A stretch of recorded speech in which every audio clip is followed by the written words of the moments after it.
زمونږ डी جی آئی ایس پی آر جنرال صاحب په خیبر پښتونخوا په پیښور کې پریس کانفرنس وکړو او دا اعلان یې وکړو چې د امن دپاره جنگ ضروری دی.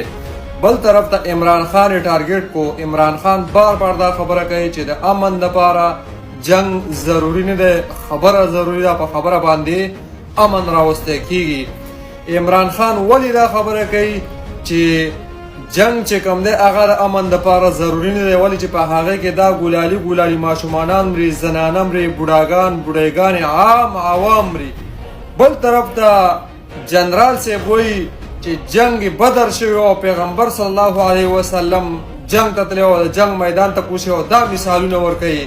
نو جنرال صاحب پیغمبر صلی الله علیه وسلم د اسلام دپاره جنګېدلی و، د کفارو خلاف جنګېدلی و، د یهودیانو او د نصرانیانو او د اسرائیلو خلاف جنګېدلی و، د منافقینو خلاف جنګېدلی و، د غیر مسلمانانو خلاف جنګېدلی و. تاسو خپل مسلمانان وژنئ او د ډالرو دپاره یې وژنئ او پیغمبر صلی الله علیه وسلم د اسلام دپاره جنګېدلی و. تاسو د ډالرو دپاره، د جزیرو دپاره د پښتنو وینه خرڅوئ، پښتانه در په در خاورې په سر کوئ او تاسو مثالونه ورکوئ د جنګ بدر.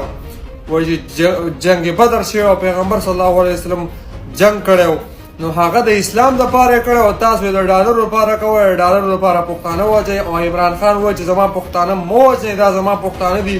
په دې کې عام عوام او دا ګولالي ماشومانان، بوډایګانې، بوډاګان، ځوانان، کورونه در په در خاورې په سر، زموږ ځوانانې، جنکۍ، ښځې هغه تاسو وژنئ، سرعام علما وژنئ، مولیان وژنئ.